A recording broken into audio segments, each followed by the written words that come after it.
Welcome to Dan Really Likes Wine with Pick and Pay, and another week on location, one of my favourite restaurants, Saint in Rosebank, part of the David Higgs empire. I'm frequently asked which is my favourite wine area of South Africa. It's a very difficult question to answer. The old school wines of Stellenbosch, the new rage that is the Swartland, the home of Chardonnay and Pinot Noir in particular. There's the Hamiltonade Valley, one of the cool climate wine in Elgin. They've all got much to recommend them, and South Africa as a whole just has such a great level of wine appeal. But for me, there'll always be something special about the Franschhoek Valley. When I first started university in Cape Town, Franschhoek was one of the first areas I went out to. La Motte was one of the very first estates I visited, and I've spent many weekends enjoying the food and wine of the Franschhoek Valley, which means I'm in great company because I've got a very big fan of the Franschhoek Valley with me. In fact, he's the unofficial mayor of Franschhoek and is making some increasingly celebrated wine. Gerard Holden, a very warm welcome. Thank you, Dan. Lovely to have you up in Johannesburg. Little different to life down in Franschhoek. It is, yeah. But you're up here regularly. We get to see a lot of you, which is fantastic. Leaving what is a beautiful part of the world, how did you come to be not just in the wine industry, but also in the heart of Franschhoek? So we first came out to South Africa in 2006, and we were staying in Llandudno to start with on the coast, and we really enjoyed that location, being on the beach and just seeing different things happen every day. Whales go by, dolphins go by, shoals of fish come through. But we were always intrigued about Franschhoek, and it was one of the first places that we went to together when we first came out to South Africa just after the millennium started. And we actually first stayed at the Quartier Français the first time we came out. And I remember walking around and just staring up at the mountains in awe and thinking what a magical feeling this place has got. And what was really obvious to me back then was when tourists come over here, they really want to see Franschhoek. Franschhoek is one of their must-do places. They go to Cape Town, they go out to Cape Point, but they want to come to Franschhoek, and it's the combination of good food, of good wine, of good accommodation, and also the absolute beauty that is Franschhoek. People quite often ask me when I'm sitting on the balcony upstairs at our winery, why did I leave the UK to come to South Africa? And I just say, just look at the view. Just the view of the mountains, the sun setting on the mountains. It's really special, and we're surrounded by some great neighbours, and I think it's a fun place to live. It's a fun place to bring up some kids, and it's a fun place to make wine. Where did the love of and passion for wine translate into, I'm actually going to turn this into my new life? So we started looking at wine farms in 2009, and I think it was really about trying to find a lifestyle, and a lifestyle where we would have different elements to it. So we wanted to have a country house, guest house feel with a spa. My partner very much into art, and we had an art gallery in Cape Town which we wanted to move out to Franschhoek, and we could see part of that fitting in with an attraction to allow people to enjoy our art as well at the same time. And then we wanted to have a vineyard which was capable of being turned into something special. And I think when we found the estate, I was instantly in love with the terroir there, because the day that we visited, there was a rainstorm going on behind us, maybe a kilometre away. There was sunshine on the first part of the farm, and the smell was just incredible. And I was just, this is the place that I think we can do something special. There are 4 very different soil types on the farm, and that makes the job of creating a complex wine so much easier. And if you've got that natural complexity built into the vineyard itself, it's going to make your winemaker's job, the viticulturalist, the farmer's job, all that much easier. It makes it difficult for them when they've got to pick, but when you get there, as long as you keep everything separate, you can bring them together in a much easier fashion. And you've now found your feet very much in terms of the Franschhoek wine community, and you're making some fantastic wine. We're going to taste some of it very shortly. You're not doing it entirely on your own though.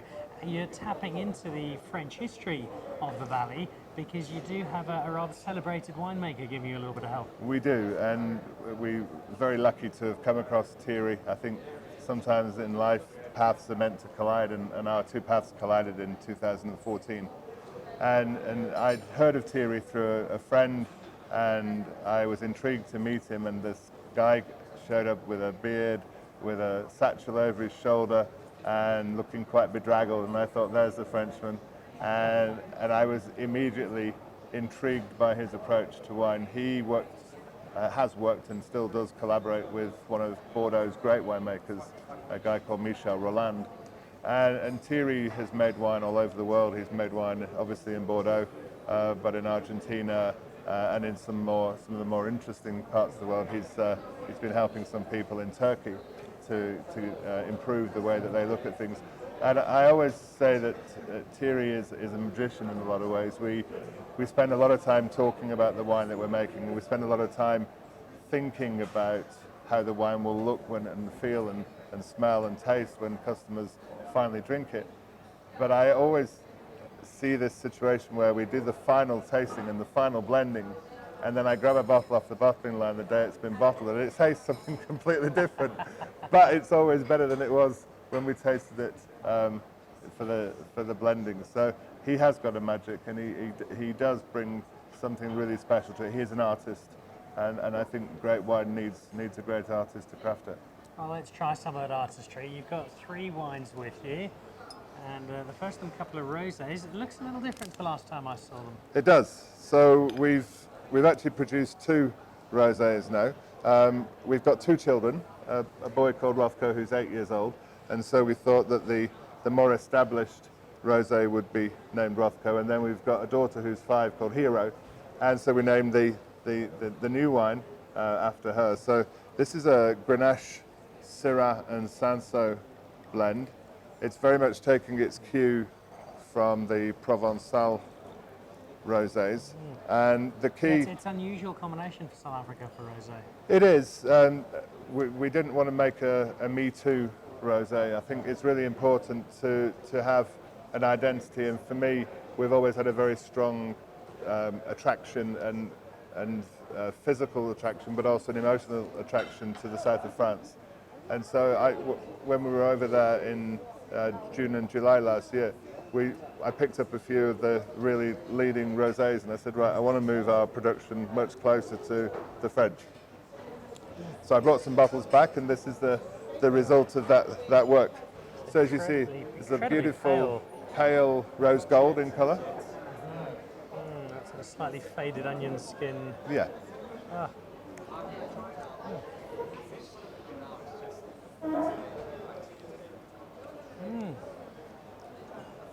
Even by the welcomely less sweet standards of South African rosé, that's incredibly subtle, and it's a beautifully understated balance to it. Yeah.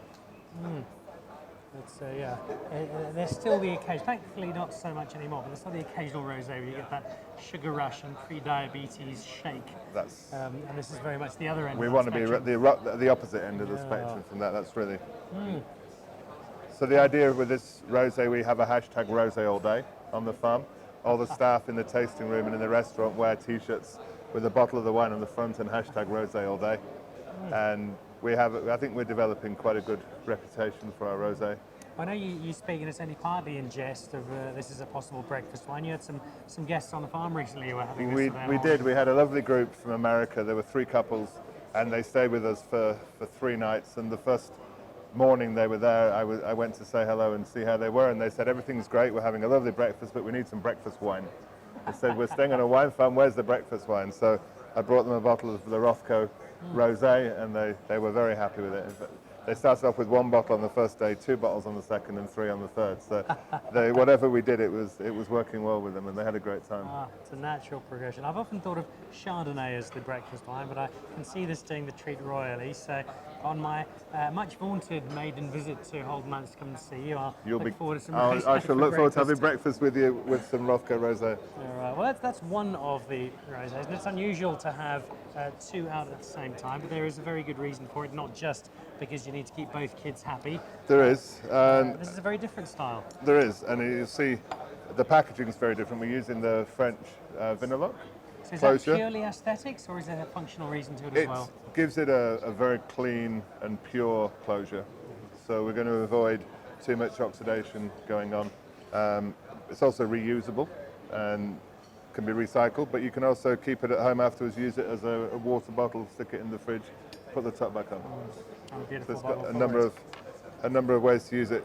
We had to bring this bottle in, especially from France. They don't make it locally, but I wanted something that was really feminine and slender, and I think we achieved it. We printed the hero directly onto the bottle. So we've dropped the Syrah for this. It's just Grenache and Sancerre. And this one's a little more expensive than the first one. It is a bit more expensive. We had to basically find the best of the best from within all the grapes that we had, and so we really had to concentrate value into this, which is why the price is a little bit more expensive. And we've only been able to make 3,000 bottles of this, and we sold about 600 bottles from the tasting room over Christmas, so it's going quite quickly. So if I want this with breakfast, I better get down. You'll have to ask really nicely.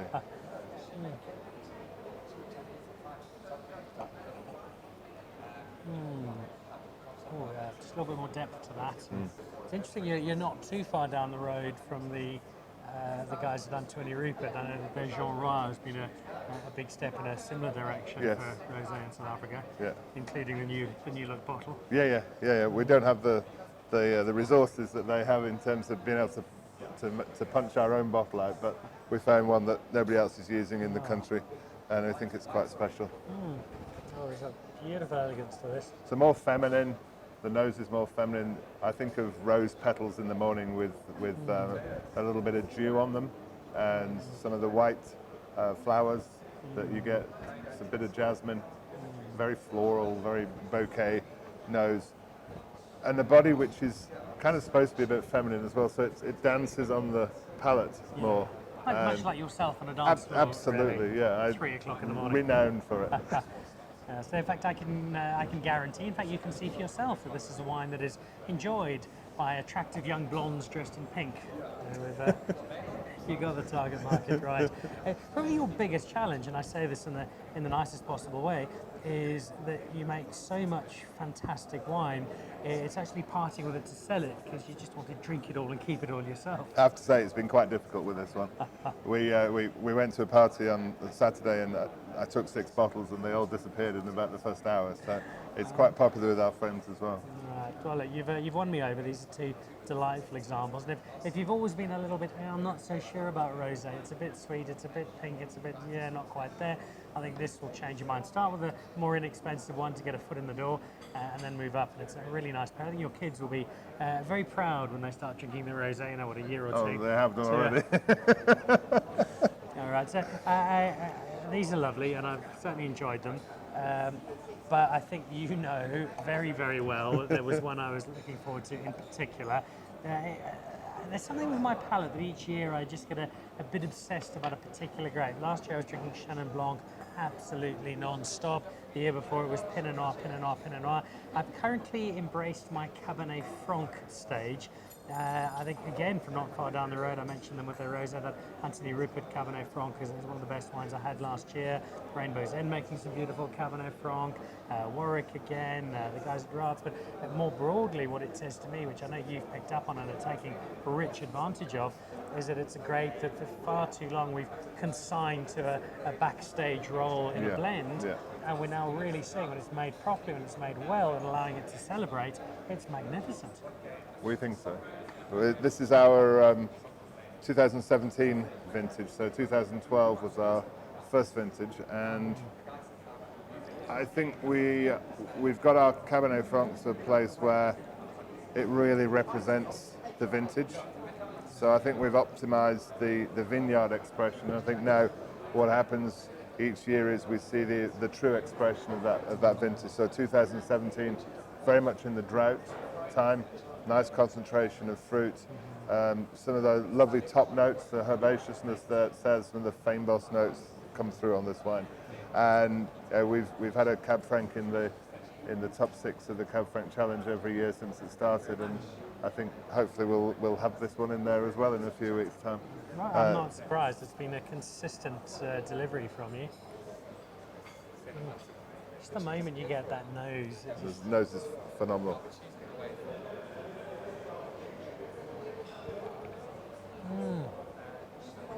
just that little bit of green pepper, that little dryness that Yep. comes in and amongst the fruits. It's such a lovely grape, and I know, in as much as I do about the winemaking process, that there's no small amount of skill involved in turning Cabernet Franc into a single varietal. But you've got an expert working with you, you're in the right terroir, you've got some great grapes coming through, and the translation's impeccable. Thank you. No, we're really happy with it. It's a labour of love, it really is, to make this wine. It's only 2,000 bottles every year, so it's quite a small production. But it's one that finds its way all around the world. Particularly to my cellar on a regular basis. Before we slip away to finish off these wines with 17 food pairings here at Saint and enjoy every mouthful of both food and wine, you're not just involved in Holden Manz itself, the Franschhoek Valley. I know I speak playfully as you being the mayor, but you're very passionate about the valley, about the future of it, about growing and developing it. What are we seeing happening in Franschhoek the next few years? What have we got to look forward to? An area that I love, but a lot of people perhaps don't know quite so well. Yeah, I was lucky enough to be asked or persuaded or was the only person prepared to do the job. But I took over as chairman of the Franschhoek Vignerons in July of last year. And one of the things that struck me, there are 48 members in Franschhoek, and we're not very good historically at talking with one voice. So we've been working very hard over the last 6 months to try and really focus on what we're good at and look at some of the things that we're not so good at and try and improve those things that we're not so good at. And I think Franschhoek has that unique position in South Africa in terms of it is a pure tourist destination. It is a place you can come, you can get on the Franschhoek wine tram, you can go and see 6 farms, you can get it back off it, you go back to Cape Town and you've had a day out and a wonderful, incredible day. You can come to Franschhoek and stay overnight in a whole variety of accommodation, from some of the best accommodation in the country. You can stay in a wine farm, you can stay on the high street, you can eat with Chris Erasmus, with Ruben Riffel, with Darren Badenhorst. You've got some of the best chefs in the country. David will get upset, but there are some good chefs in Franschhoek. And at my last count, there are about 16 really good restaurants that you can choose to go to. So there's kind of something for everybody there. And then the wine farms that we've got produce a diverse range of wines. And the diversity is because Franschhoek is a huge valley. People think of it as just a small little cute town, which is the town of Franschhoek, but the actual wine valley region is quite a large region. It goes from the early part of the valley, which is much hotter, and they can typically have temperatures around 40 degrees, all the way through to our position and Rob's position in the Bohoek corner. And we can be 4 or 5 degrees cooler than the entrance to the valley. We get 2-3 times more rain every year than they do. We've got places in the valley which have got limestone soils, we've got places which have got shales, we've got places which have got granite, we've got places which have got sands. So there's so many different growing environments and aspects for wine that we've got this immense diversity. Within probably 5 kilometers, you can find 12, 13, 14 different wines. Very, very different expressions, sometimes of the same grape.